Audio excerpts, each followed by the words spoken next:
मैं 82 साल का हूँ और पिछले 3 दिनों से मैं इसी पुरानी आर्म चेयर पर बैठा हूँ। मेरे सामने उन फोटोग्राफ्स का ढेर लगा है जिन्हें मैंने 20 सालों से छुआ तक नहीं था। ये एक अजीब सा एहसास है जब आप अपनी जिंदगी के आखिरी पड़ाव पर पहुंचते हैं और महसूस करते हैं कि आपने अपना ज़्यादातर समय उस फ्यूचर की तैयारी में इन्वेस्ट कर दिया जो कभी आया ही नहीं।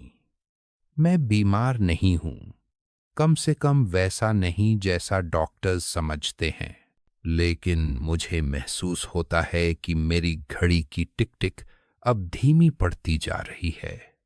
इस घर की हवा में उन खामोशियों का बोझ है जो मैंने तब नहीं तोड़ी जब ये कमरे लोगों के शोर से भरे हुए थे। जब आप जवान होते हैं तो आप टाइम को एक ऐसा इन्फिनिट रिसोर्स समझते हैं जिसका कोई अंत नहीं। आपको लगता है कि यह नल से बहते पानी की तरह है जिसे आप खुला छोड़कर कहीं भी जा सकते हैं। मैंने 40 साल एक एक्चुअरी के तौर पर बिता, रिस्क कैलकुलेट करते हुए और हर मुमकिन डिजास्टर की प्लानिंग करते हुए, लेकिन मैं अपनी जिंदगी के सबसे बड़े डिजास्टर को भांप नहीं पाया। मैंने उस जिंदगी को इग्नोर कर दिया जो मेरी आंखों के सामने घट रही थी, क्योंकि मेरा पूरा फोकस इस बात पर था कि हमारा भविष्य कंफर्टेबल रहे। आज मैं उसी लेटर वाले फेज में हूं। मैं कंफर्टेबल हूं, बिल भरे जा चुके हैं, घर का लोन खत्म हो गया है, लेकिन घर में एक गहरा सन्नाटा है और यह एक ऐसा डेट है जिसे मैं अब कभी नहीं चुका पाऊंगा। मुझे अपने थीसिस का वो दौर बहुत साफ याद है, हालांकि उस वक्त वो सब एक धुंधली दौड़ जैसा लगता था। वही ग्रे सूट और सुबह सुबह की कम्यूट। मेरी एक पत्नी थी, मार्था, और 2 बेटियां। मैं उनसे प्यार वाकई, लेकिन मुझे उनके साथ प्रेजेंट रहने से ज्यादा प्यार इस बात से था कि मैं उनके लिए प्रोवाइड कर रहा हूं। मुझे लगता था कि एक अच्छा पिता होने का मतलब सिर्फ एक गोस्ट होना है जो महीने के आखिर में चेक भेज देता है। मैं रात के 9 बजे घर आता और इतना थका होता कि बस स्कॉच का एक गिलास लेकर टीवी के सामने बैठ जाता। मैं बस अगले दिन के शुरू होने का इंतजार करता। मार्ता मुझसे बात करने की कोशिश करती थी। वह मुझे अपने दिन के बारे में बताती या बच्चों के स्कूल की कोई छोटी सी बात। मैं बस सिर हिला देता, लेकिन मैं मेंटली वहां होता ही नहीं था। मेरा दिमाग क्वार्टरली प्रोजेक्शंस या उस प्रमोशन के बारे में सोच रहा होता जो मुझे अगले सैलरी ब्रैकेट तक पहुंचाने वाली थी। मैं अक्सर उससे कहता, बस कुछ साल और मार था, एक बार बेटियों की कॉलेज की पढ़ाई हो जाए और रिटायरमेंट फंड सेट हो जाए, फिर हम ट्रैवल करेंगे, तब हम वाकई अपनी जिंदगी जिएंगे। मैंने 25 साल तक यही कहा, just a few more years. यह एक बहुत ही डेंजरस जुमला है क्योंकि यह सुनने में बहुत लॉजिकल लगता है। आपको ऐसा नहीं लगता कि आप अपनी जिंदगी बर्बाद कर रहे हैं। आपको लगता है कि आप रिस्पॉन्सिबल बन रहे हैं। आप दुनिया की नज़र में एक विनर साबित हो रहे होते हैं। लेकिन जब मैं रिस्पॉन्सिबल बन रहा था, मेरी बेटियां बड़ी हो रही थीं और उनकी अपनी एक अलग दुनिया बन रही थी जिसके बारे में मुझे कुछ पता नहीं था। और मार्था मेरे बगल में बैठे बैठे भी अकेले रहना सीख रही थी। मुझे एक मंगलवार की बात याद है। मुझे याद है क्योंकि उस दिन बारिश हो रही थी। मेरी छोटी बेटी सारा मेरे होम ऑफिस में आई। वो शायद 7-8 साल की रही होगी। उसके हाथ में एक घोड़े की ड्राइंग थी। वह चाहती थी कि मैं उसे देखूं। मैंने अपनी लेजर बुक से नजर तक नहीं हटाई। मैंने बस उससे कहा, अभी नहीं बेटा, डैडी काम कर रहे हैं ताकि हम इस गर्मियों में बीच वेकेशन पर जा सकें। उस गर्मी हम उस वेकेशन पर गए भी। हमने एक ऐसा विला लिया जिसकी कीमत मेरी पहली कार से ज्यादा थी, लेकिन मैंने उस हफ्ते का आधा समय ऑफिस की कॉन्फ्रेंस कॉल पर बिताया और बाकी आधा उन ईमेल्स की चिंता में जो मुझसे मिस हो रहे थे। मुझे वह ड्राइंग याद नहीं है जो सारा ने मुझे दिखाई थी। मुझे बस सारा का वह चेहरा याद है जब वह कमरे से बाहर गई थी। उसके चेहरे पर गुस्सा नहीं था, बस एक खामोश सी एक्सेप्टेंस थी। उसने तभी सीख लिया था कि मैं वो इंसान नहीं हूं जिसके पास अपनी खुशियां बांटने के लिए जाया जा सके। जिंदगी ऐसे ही हाथ से निकलती है। ये किसी बड़े फाइनेंशियल लॉस या किसी बड़े हादसे से नहीं बदलती। ये उन हजारों छोटे मोमेंट से खत्म होती है जहां आप अपनों के बजाय किसी टारगेट को चुन लेते हैं। आप इम्पोर्टेंट काम को स्मॉल पलों के ऊपर तरजीह देते हैं, यह समझे बिना कि आखिर में वे स्मॉल मोमेंट्स ही असल में आपकी पूरी पूंजी होते हैं। मैं 65 की उम्र में रिटायर हुआ। मेरे पास गोल्ड वॉच थी, पेंशन थी और एक शानदार बैंक बैलेंस था। अपने आखिरी दिन जब मैं घर आया, मैंने मार्था से कहा, चलो अब हम वहां पहुंच गए जहां पहुंचना था। अब हम वो सब करेंगे जो हमने सोचा था। लेकिन तब तक मार्था बहुत थक चुकी थी। उसके घुटने जवाब दे चुके थे और उससे भी बड़ी बात यह थी कि उसने 3 दशकों में अपनी एक ऐसी जिंदगी बना ली थी जिसमें मेरी कोई जरूरत ही नहीं थी। उसका अपना सोशल सर्कल था, उसकी अपनी एक रूटीन थी जिसमें मैं अचानक एक स्ट्रेंजर की तरह था। हमने एक क्रूज बुक किया, लेकिन हमारे पास बात करने के लिए कोई कॉमन टॉपिक नहीं था। हम डिनर टेबल पर बैठे रहते और मुझे डरावना एहसास हुआ कि मैं अपनी पत्नी को जानता ही नहीं हूं। मुझे उसकी मेडिकल हिस्ट्री पता थी, उसकी चाय की पसंद पता थी, लेकिन मैं उसका सोल नहीं जानता था। मैंने रिटायरमेंट फंड के लिए उसके साथ वाले पलों का सौदा कर लिया था। फिर उसे कैंसर हुआ। सब कुछ बहुत तेज हुआ। बीमारी आपके उन तमाम प्रोडक्टिव फैसलों को बेईमानी बना देती है।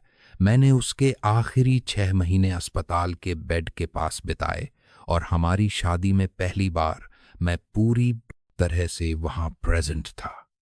मैं काम के बारे में नहीं सोच रहा था, मैं भविष्य के बारे में नहीं सोच रहा था, मैं बस उसे देख रहा था। एक रात उसने मेरी तरफ देखा। वो तब तक बहुत कमजोर हो चुकी थी और उसने कहा, आर्थर, आखिर तुम घर आ ही गए। 2 हफ्ते बाद वह चली गई। पिछले 12 साल से मैं इस घर में अकेला हूं। मेरी बेटियां हर संडे मुझे फोन करती हैं। हमारी बातचीत बहुत ही फॉर्मल होती है। वे मुझे अपने बच्चों के बारे में बताती हैं और मैं उन्हें मौसम के बारे में। वे मेरे साथ पोलाइट हैं, लेकिन हमारे बीच एक ऐसी दीवार है जो मैंने खुद बनाई थी, ईंट द ईंट। उस वक्त वहां न होकर जब उन्हें मेरी जरूरत थी, उन्हें अब मेरी जरूरत नहीं है और यह एहसास नफरत से कहीं ज्यादा हैवी होता है। मैं कभी कभी अपना बैंक बैलेंस देखता हूं और मुझे खुद पर दया आती है। इतना सारा स्ट्रेस, वो छूटे हुए डिनर, वो ऑफिस में बिताई गई रातें, सिर्फ इस कंप्यूटर के एक नंबर के लिए। किस लिए? आज मैं अपना सब कुछ दे दूं अगर मैं उस मंगलवार को वापस जाकर सारा की उस ड्राइंग को देख सकूं।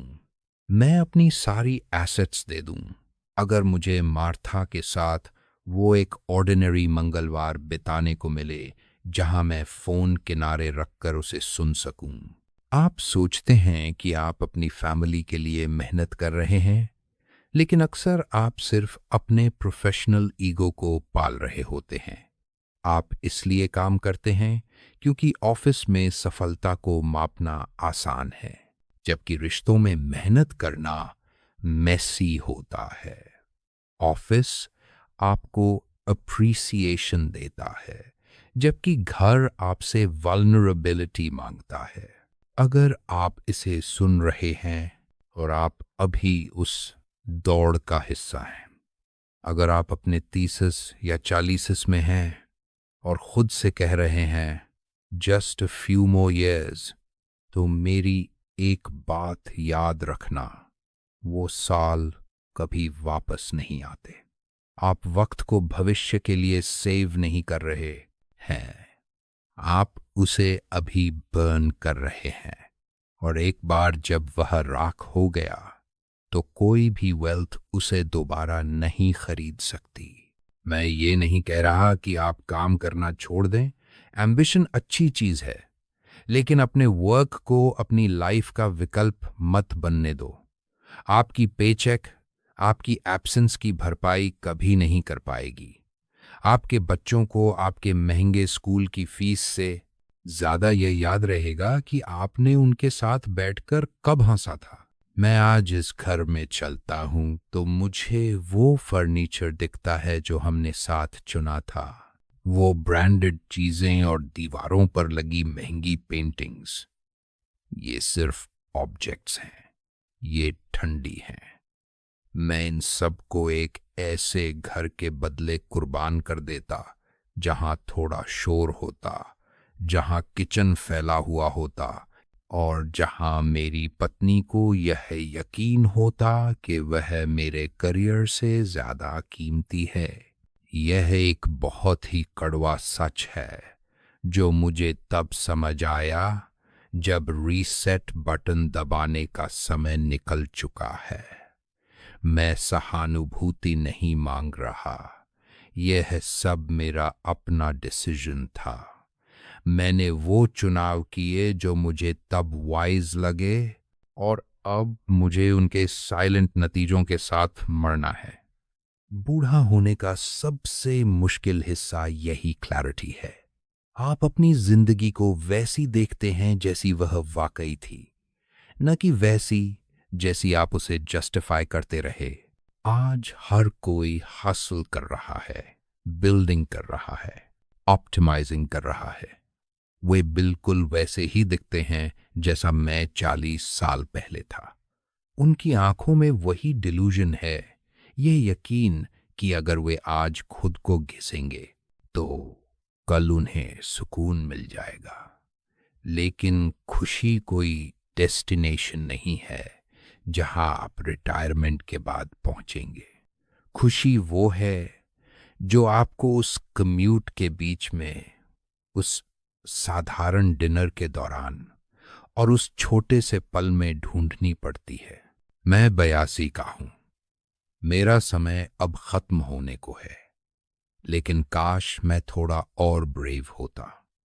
काश मैं इतना बहादुर होता कि थोड़ा कम सक्सेसफुल और थोड़ा ज्यादा ह्यूमन बन पाता। काश मैं समझ पाता कि जिन लोगों के लिए मैं पागलों की तरह भाग रहा था, वे मेरे ठीक सामने खड़े थे और उन्हें मेरा पैसा नहीं, सिर्फ मेरा टाइम चाहिए था। मुझे उम्मीद है कि आप उस वक्त का इंतजार नहीं करेंगे जब घर खाली हो जाए। आज रात जब आप घर जाएं तो अपने फोन को दूसरे कमरे में छोड़ दें, अपने सामने बैठे इंसान की आंखों में देखें और उन्हें सच में सुनें। उनकी उस बात को भी अहमियत दें जो शायद बहुत मामूली लगे, क्योंकि असल में वह मामूली बातें ही सब कुछ होती हैं। अब मैं सोने जा रहा हूं।